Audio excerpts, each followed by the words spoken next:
Ok. Bueno, continúo la presentación. We'll continue with the presentation. So, se me pidió, por favor, utilice los dispositivos de interpretación, porque se me pidió hacer una especie Mixture of morbidity use from a technology side as well as on a special topic of primary care. So I pulled together a few slides so that we can look at this very briefly as an initiation for the discussion. Just to verify, so I have 10 minutes, the presenter remotely has 10 minutes, and then we have 10 minutes of discussion so we can catch up with the time. Okay. Well, this still doesn't work. La próxima se pueden cambiarla.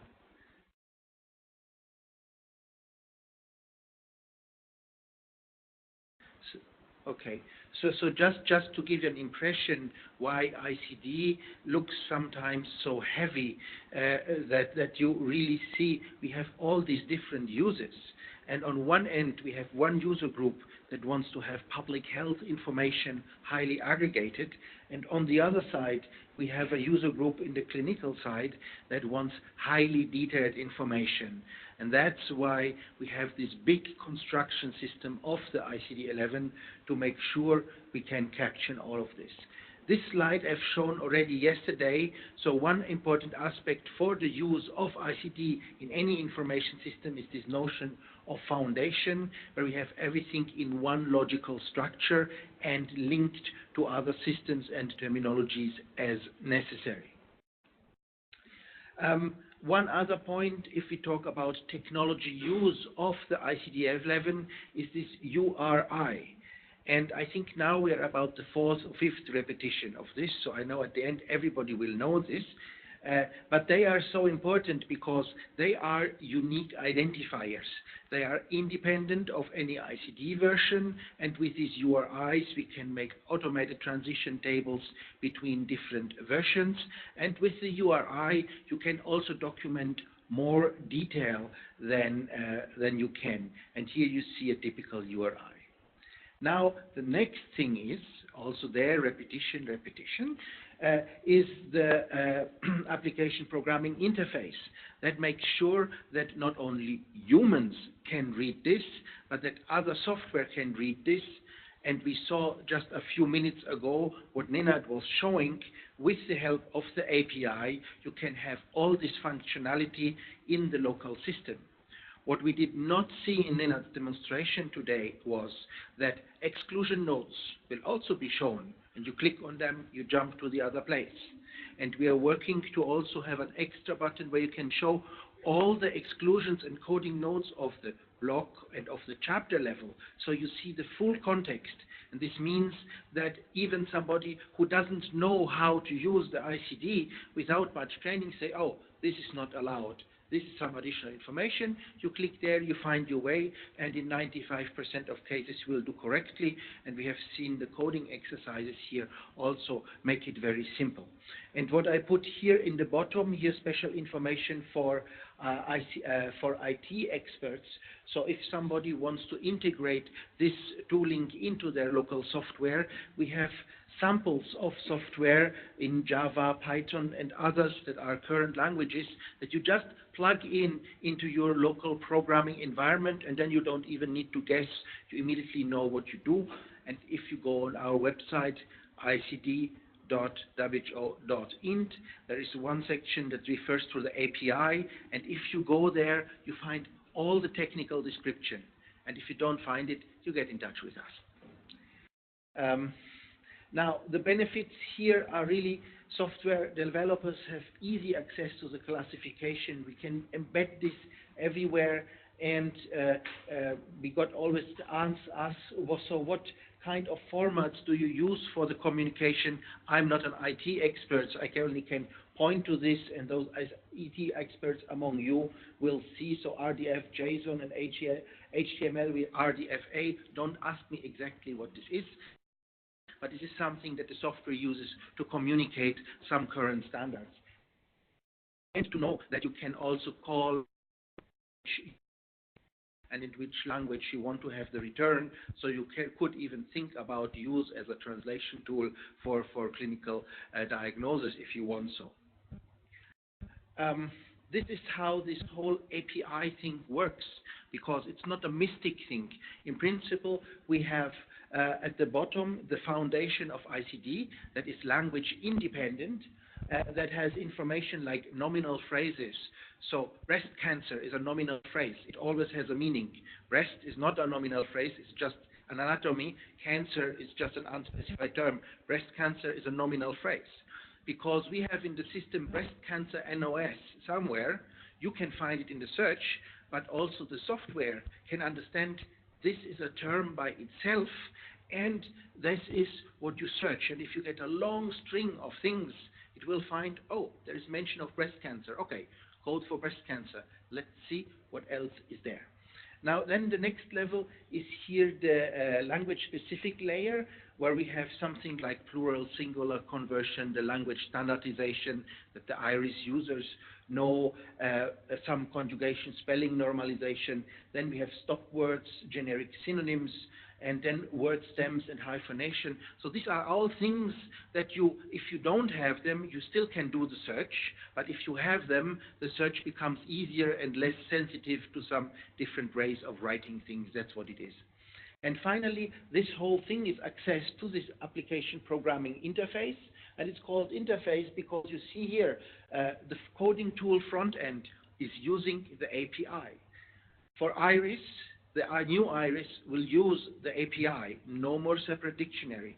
And any other software will also be using the API, and we don't have it here now, but we could show in the future the electronic death certificate that was programmed by the colleagues in Lebanon that will use the API to automatically code or to automatically assisted code the diagnoses that are in the certificate. It doesn't select the underlying cause, but at least this first step you can already do. Now, ontology editing is something that scares people. And I'm showing here the details of the engine where you are there. So we're having definitions, we're having references, we're having notes and additional information. This is all things that are under the hood and make this modern searching possible. And here you see something more detailed where you have seen we can post-coordinate, so combine detailed anatomy, for example, to the example that Nenad was giving, or the laterality, left, right, both sides, for example. And with this information here, we can give all of this. And here, for example, we can say, so this kind of condition can have a certain temporal pattern. It can have a certain severity. The machine can read all this information, and when you type the string, it will select the appropriate codes for this. Finally, of course, we also have the mapping tables, and here I'm showing the mapping tool at the bottom, where we can build logical relationships between ICD-11 on the left side and ICD-10 on the right side. And this then in the technical output looks like the map that you see up there. So everything that is in 10 can be easily converted to 11 and back. And that's why we already had the question of two countries that were saying, well, for some uses we still need to use ICD-10 for a while, but we can already move in the hospital documentation. And they said, okay, if you don't have extra detail, then do the hospital documentation with ICD-11 and use the conversion tables for ICD-10. In these special uses that you have there, you won't have any problem. So one can assess this and accelerate the implementation. So saying that all sectors at once need to move. I have 1 minute left. All sectors at once need to move. No, you can move step by step. Good. 1 minute. We are nearly at the end. So this is the high-level structure of ICD, multiple levels. This was the URI picture showing how deep this goes. Up there you see we are in a 6-digit codes, and then we have 3, 4 more on occasionally. And this is what, okay. I don't know if I can get the animation going. Well, essentially you would see the same thing, but the part that you see outside the beach, on the beach, and the thing that you don't see but are under the water and really exist. Okay. And So the URI is this important thing, and we have it for every classification entity, separately for every foundation entity, for synonyms, language specific for terms, and language independent for entities. And this is all linked in the information system. So if you think, oh, so many, you don't see them, but you choose what kind of system you want to use in your documentation, and it all makes sure that it's always aggregated to an ICD code that you can use for epidemiology information, but in the background it makes sure nothing happens. Now if you look at primary care, for example, you can code simple things that you have in primary care. Some patient comes with fever, you have a code for fever. We have a cough, and we have hemoptysis, blood in sputum, and we have a content model for tuberculosis, where we can say tuberculosis comes typically with these signs and symptoms, and so if you have that information, if you want, you can program the system that it says you, this is the range of conditions that have the same pattern. Of course, if you put only fever, there's no point. There will be thousands. If you have this, there will be only hundreds, but still, one can play with nice things like this. So integration in patient record, we have seen Nenad's example, so that's a little bit redundant.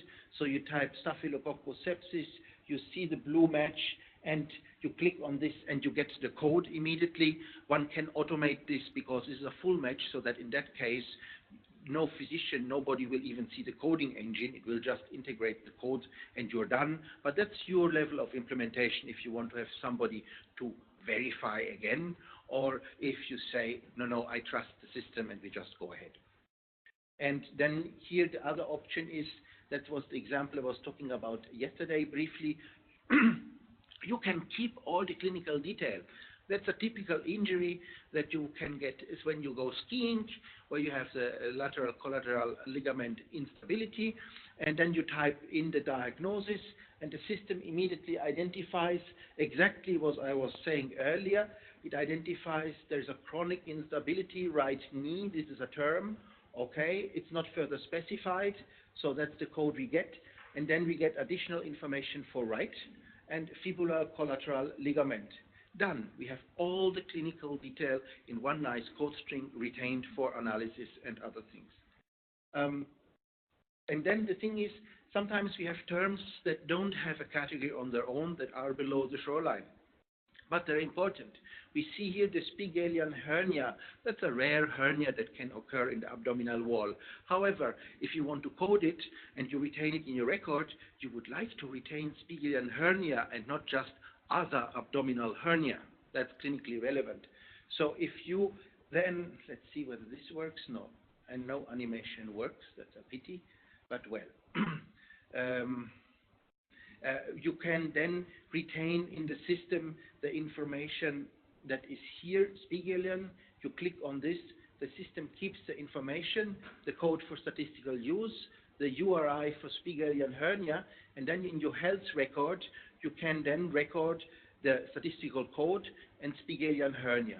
And just show it this way and not show it this way, because this here is the code for other specified hernias, but you retain the term Spigelian. The clinician will be happy, the statistician is happy, so we're all happy, I hope. So finally, we can code all detail relevant to clinicians. I'm done. We can retain preferred synonyms. Integration in record system is no problem. Coding in the background is possible. You essentially need nearly no training for coding. You can focus on the quality of reporting the diagnosis in the record. I think that's the biggest issue in the whole clinical context. And you code simple one codes like chronic,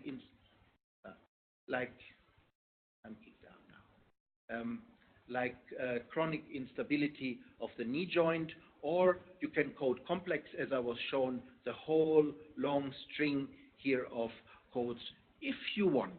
That's not mandatory, and I'm making this clear because people say ICD-11 is so complicated. No, it's not. It's as complicated as you want it and as you need it. That's the important thing. You can do things, you must not. And all the things that are X codes, they're optional. Only codes that are relevant are the ones that have zero, no, not zero, 1, 2, actually I don't remember, 1, 2P or so. Okay, That's it. Thank you very much. And that was just to introduce a little bit what we can do as a quick run, and I did 12 minutes, I think. Sorry for that. Thank you. Bueno, le agradecemos al doctor Jakob por tratar de ajustarse al tiempo.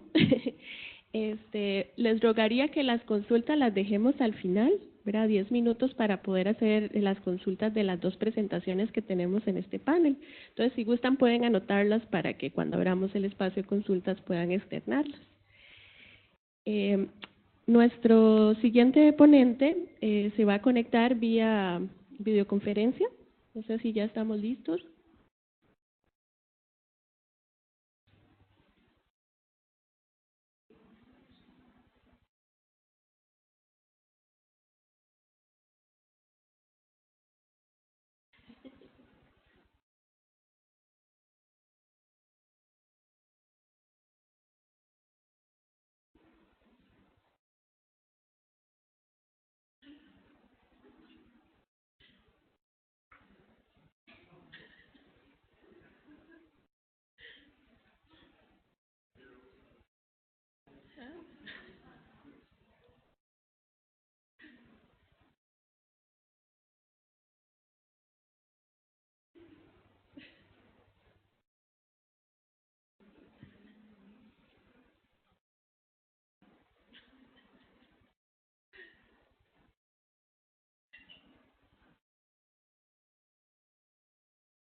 Sí, en realidad es una...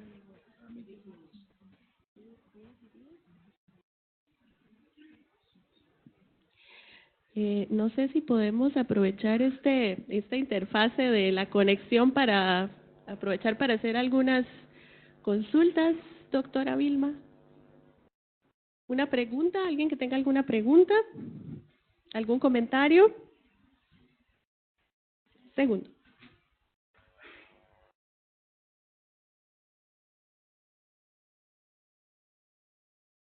Gracias.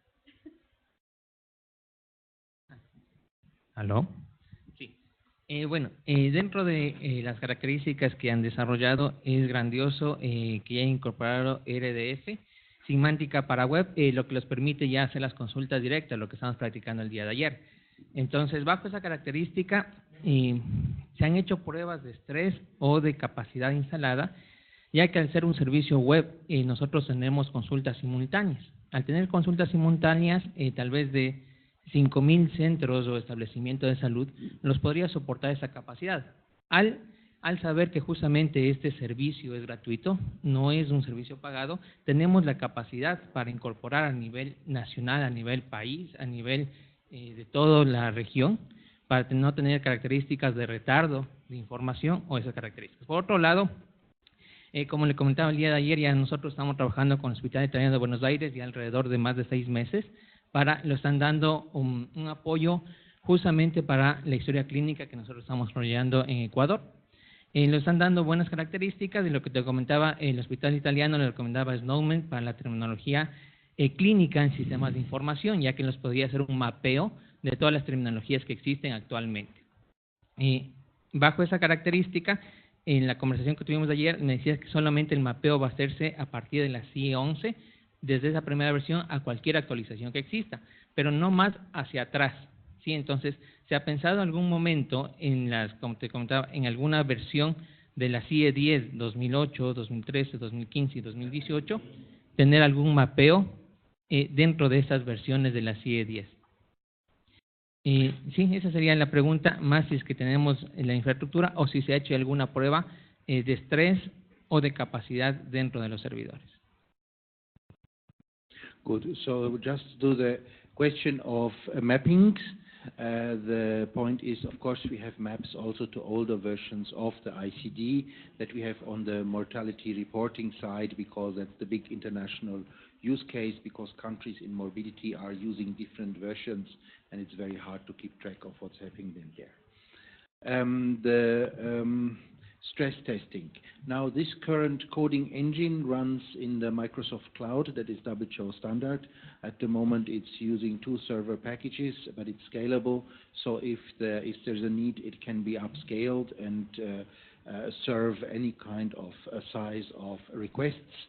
When we did the launch of the ICD-11 in June, the version we got a few days, 11 million hits a day, and there was no increase in delays of response of the system. Independently, the whole system can be packaged with Docker. You may know that environment. So you can run it on a local server or in several servers on your country and just update from time to time the content. So you do not need to rely on the internet. You can run this locally also, and then there should be no issues. Countries like Germany, for example, are at the moment considering whether they want to draw on this central one or draw on a national one, or if for data privacy they want to have them in every individual hospital. That you can scale as you want. As the system has a centralized updating mechanism, you decide when you want to update your either the software side or the content side, and so I think the problems that you were mentioning, or the points that you were mentioning, are solved.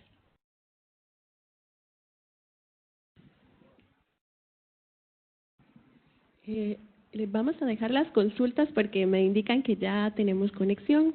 Entonces vamos a pasar con el siguiente ponente. Vamos a ver si logramos que se proyecte.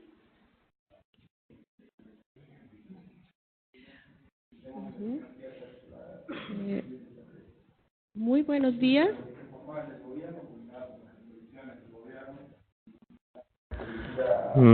Sorry, we are not getting audio from the WebEx.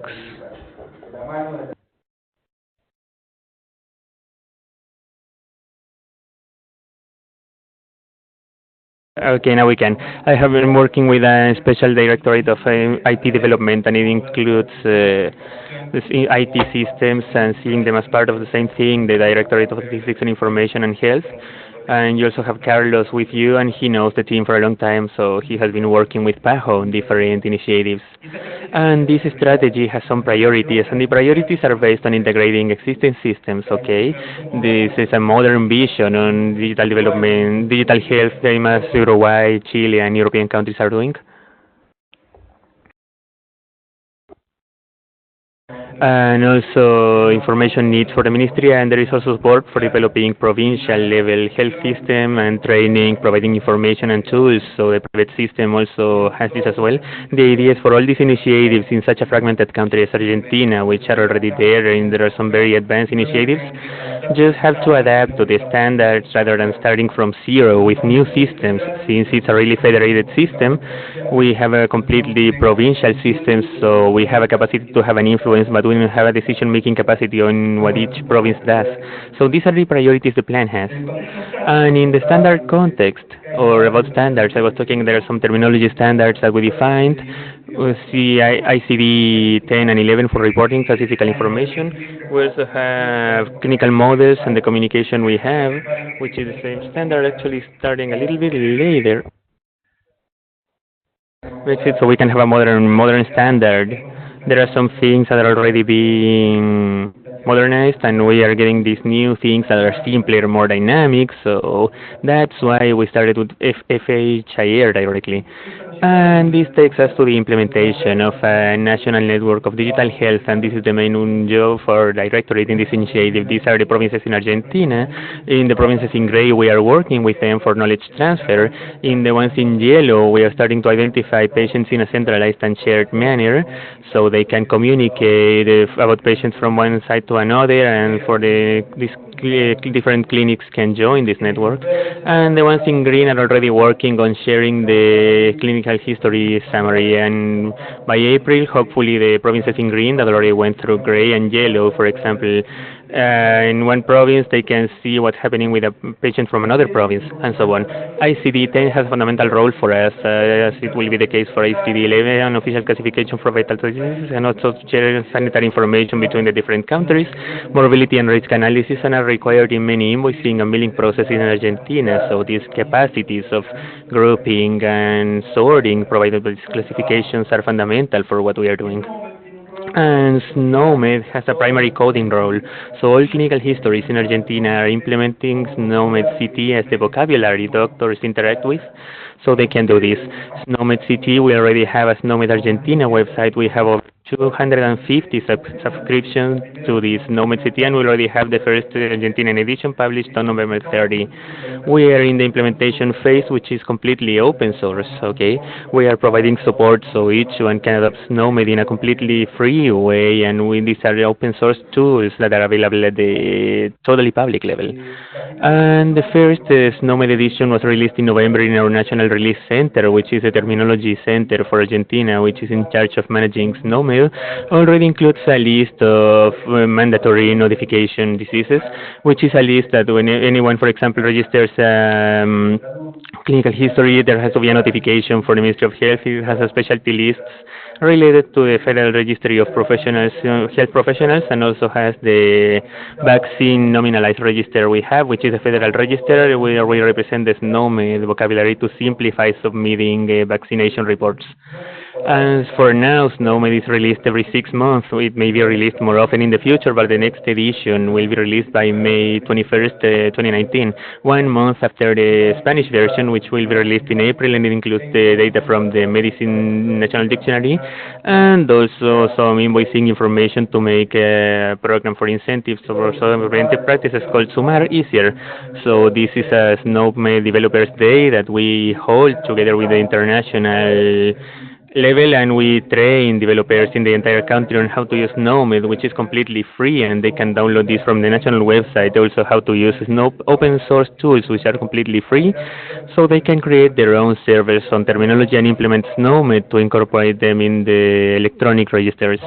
And we are also working very strongly on training strategy. We have over 850 people trained in a virtual general course on clinical history and benefits of medical IT.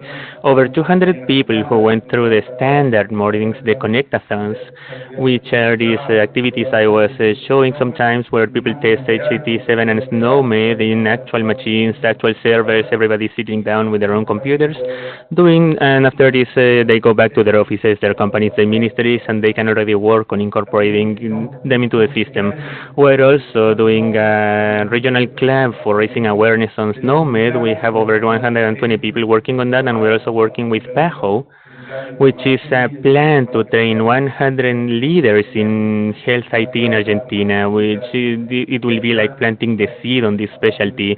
So starting from the end of this year, we will have 100 new people who have the basic knowledge to actually push these health IT projects forward.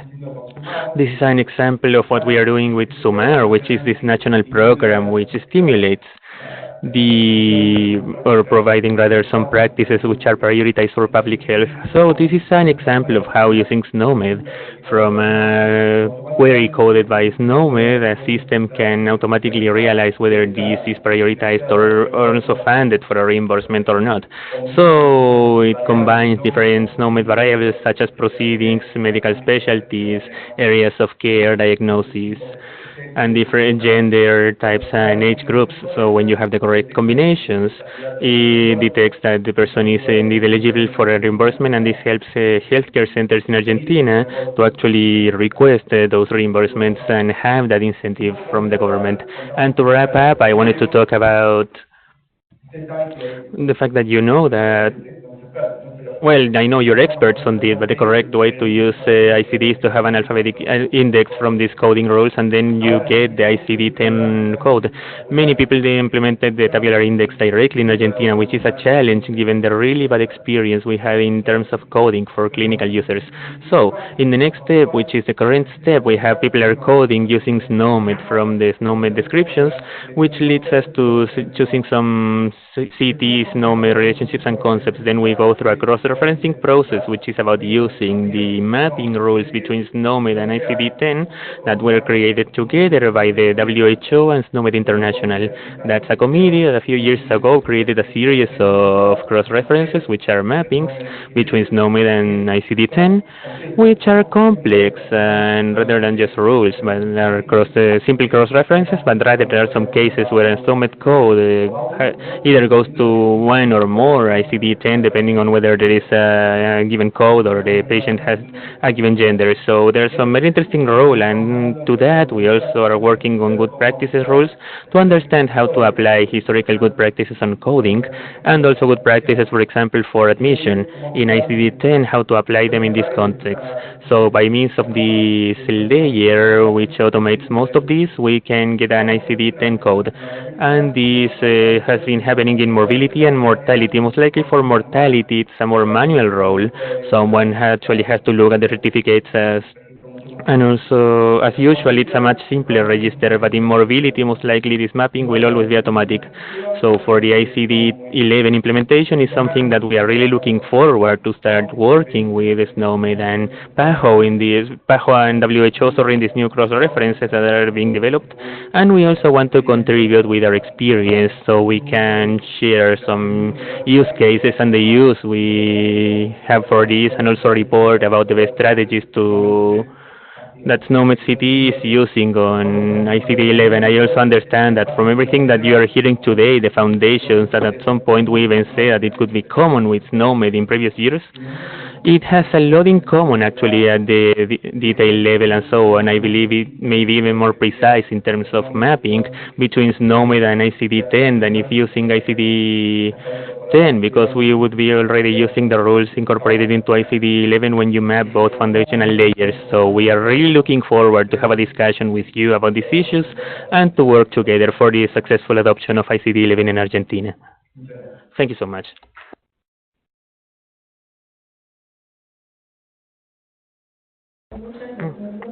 I want to thank Dr. Lopez for his presentation, for talking about the experience from Argentina in the use of ICD-10 and also digitalization of all this process. And also want to thank Dr. Jakob, who talked about the potential the ICD-10 tool has, and all of this IT language that is going to allow for a dialogue between this tool and others that we have in our countries, so it can facilitate the use of some free software as well. We are going to open an instance for Q&A or comments from people who are here. We did have a pending question, and we please be thankful to state if you could state your name and the institution that you are representing, so Dr. Lopez can also know where the question is coming from. Thank you so much. Luis Torres from CMS. It's just a question. What are the advantages to continue using SNOMED with ICD-11? Because I still don't know what is the disparity between terminologies, and I have had a hard time getting to understand this. Well, to be honest, this is a really good question. And nowadays, we still don't know ICD-11 at the foundational level, and SNOMED has a lot of experience. So I believe that question will be answered as we, and also related to SNOMED, SNOMED is about guiding the doctor. So he or she can actually register or record a diagnosis in a complete and adequate manner. So I also have this question because we understand that the doctor has to write this in a free manner in terms of the text or diagnosis rather than being guided. So he or she can complete the diagnosis when something is missing, which is what SNOMED does. That's a question I have. So I understand that this SNOMED has to be completed using ICD-10. But I'm not sure. At another point in time, I also listened to a couple of lectures from the countries in the region where they were talking about these thesaurus. Maybe I'm saying something far-fetched, but it's about guiding the doctor. For example, if the doctor entered diabetes A, you missed mellitus, you missed the type, and you also missed the complication. It's about telling the doctor how to record all of this. And obviously with SNOMED, this is recorded in the adequate manner, but then, where do we leave this free part of the doctor entering the text? Okay, want me to answer? Sí, entonces, respuestas de algunos puntos. Y efectivamente hay un mapa entre CISA y Snowden. Efectivamente hay un grupo de trabajo que tiene uno o dos centros colaborativos. Y hay un problema en el mapeo de terminología y las clasificaciones, pero también están los términos individuales, como estaba diciendo todo el día. Cuando pidieron algunos casos, un momento, por favor. Now, it is very clear that in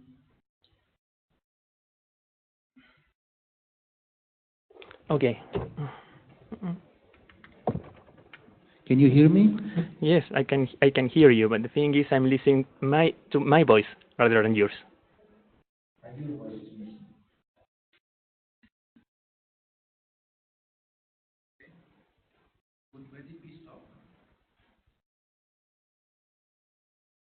So the point is that number one, there is the ICD-10 map between from SNOMED is done by SNOMED with some people that are also experts in ICD, but it's not a WHO approved map.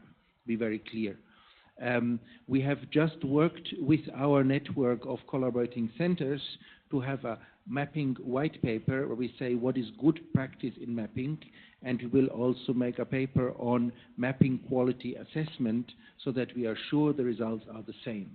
Because in practical terms, as a WHO, if people want to use one terminology for documentation or another terminology for documentation, it's have fun. But the point is that at the end, we want to have epidemiological data that is comparable. And that will be one of the things that we really want to make sure that, for example, if somebody programs a terminology or a coding tool by themselves, it has to be tested against the standard in WHO to make sure that the results are really the same. Otherwise, if something is not optimally programmed, all of a sudden you get a lot of strange diagnosis or fuzzy diagnosis, and this is not what we want.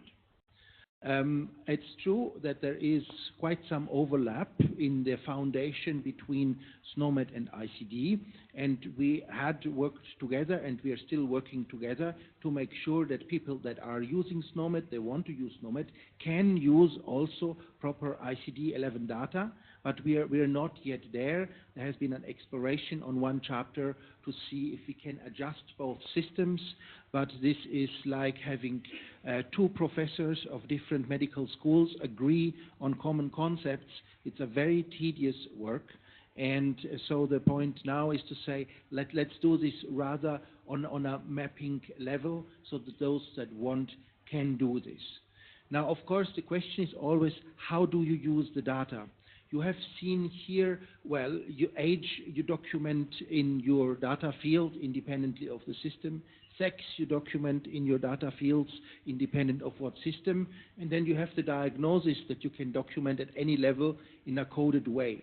And I totally agree, I'm a clinician myself, that no matter what system you use, you have to have a text field where the physician can put his full formulation. And I'm always using the term that we had in surgery with an appendicitis that was not so much of an appendicitis, where we're saying it's an catarrhalic appendicitis with vascular injection of the tip of the appendix. No SNOMED and no ICD can code this. That's medical prosa. So either system will ask, is this an appendicitis, yes or no, and then you click the relevant thing, and that's what it is. So there is this natural language part where you can extract some things, and I showed the example of, for example, of the knee joint instability. Then you have all the elements coded, but you always have to retain the text as typed by the physician, because there can be a typo, and then the systems cannot interpret properly or interpret funnily. And we had this in our hospital where somebody confused insulin, that's a solution with electrolytes, with insulin, and then I got an injection of 10 milliliter. Well, that was fantastic. Luckily, we noticed this. So these are things where you say automation is good, but having some human check and some source documentation will all be relevant no matter what system you use, and one always has to bear in mind, what am I using the data for? So do I use 5 different systems for documentation to then aggregate the data with the 6th system, or what do I need with the data? Is one system enough? So that somebody should bear in mind. We will continue to work with the SNOMED colleagues so that at some point we will have a good mapping that makes it useful to have reliable data coming from there, and it's the country's decisions whether you want to go a 2-step way or a 1-step way in your documentation systems and in the data aggregation system. Thank you. That's my comment.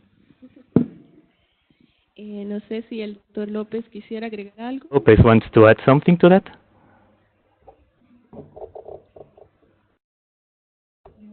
Do we have a connection? Nope. Did we lose the connection? Okay, I'm not sure if we have any other question, comment, consultation, something. Yeah, and most of us, except for some colleagues, know IT very well. But in general, in these meetings, IT people don't usually attend, so we have to tell them to query, for example, the CI, API, right? API. And then if they go to that page, they will have everything they need for transfer, for being in touch with the ICD-11 with our applications for capturing data, because I'm imagining that someone, for example, captures the death certificate and immediately may move over to ICD-10, it may be coded, and then that would be a way to code, but also to transfer complete databases, for example, from one system to another and then go back. Thank you. And then to wrap up, maybe just another question, if there is any. Otherwise, I will give the microphone to Dr. Jakob so he can answer. No? Okay, so it's yours. So two. Yes. No, I agree with Luis Manuel, because in the end it's really the usage of the data that determines on what you document and how you document. And it gets back to the point, do you want to go a 2-step process? I have seen uses where people were using, what was it? There is a rare disease coding scheme that is called Orphanet. And then people were showing how they document the medical term, and then they document it in SNOMED, they document it in Orphanet, and then they document it in ICD. And then you can certainly ask, so what are you doing there with the data? How are you going to use this? Is this really necessary? And that's everybody needs to think carefully, because installing a new terminology is not an intuitive thing that you do. That's quite some work, and it's not so easy. Of course, it's nice to have national dictionaries and local dictionaries, but they need to be linked with the central dictionary, and that dictionary has updates, so there is quite some maintenance work. And on the other hand, there is, for example, the United Kingdom that has been using their national terminology. At that time, it was the READ terminology for 30 years, and they had quite some nightmares between the local terms and the central terms, and they're still spending a lot of money on collating the information. And the question there is, do you need at national level this information at that detailed level, or is the detailed level more relevant for the clinical documentation? So when you do the planning, please have this in mind. One thing that I was saying at our annual meeting of the network, HUFIC network, the classifications network, we are having in this world increasingly the situation that you have one group that does epidemiology and classical statistical classification, and you have another group that does IT and electronic documentation. And at the moment, the problem is that the IT people are going at high speed, and you still have old-fashioned statisticians who say, no, I need a book, and maybe they would even prefer to have a paper instead, and there's no way. We need to make sure that epidemiology and statistics is involved in the discussion and in setting up the structures for electronic information, so that the electronic information delivers the health data that is used. Because in the end, if we are not getting involved from an epidemiology and statistical, we will have a bunch of data that is just a data mess. because we don't have the metadata, we don't have the coding infrastructure, we don't have the transitions to our statistical aggregation systems. And this is something very, very important. And that's why yesterday, when we were talking a lot about many ICD trainings and other things, where I said, let's think on how we can make the coding easy so that we can focus on the content and we can have a conversation with IT that the content they collect is the data that we need for aggregation and informing our governments. So this is one very important thing. And that's why I say, as a WHO, we don't care what you do in your IT systems as long as we are sure that you know what you are collecting, and that is the same thing that we are collecting according to ICD specifications in the end for national analysis. Because no matter what system you use, the ICD is international law. So at the moment, ICD-10 is the law, and ICD-11 will be the law. So if there have been discussions about the costs, sure there are costs, but there are always costs coming with every law. But you make the law, and then you say, now we have to implement it, and it costs something.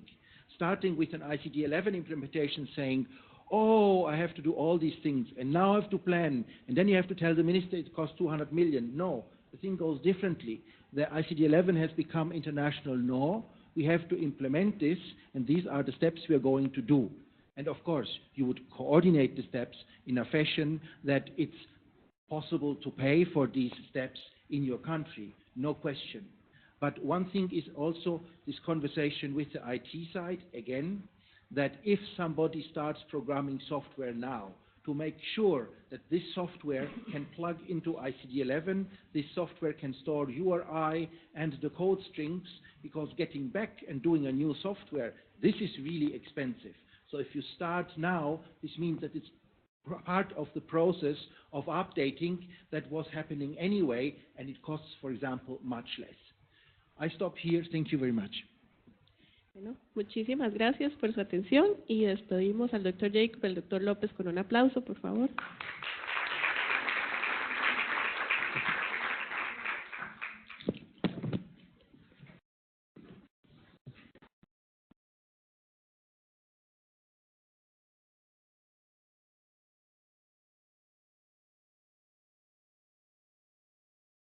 Now we'll go to a break for a couple of minutes. We're ridiculously late, so we're going to make it shorter.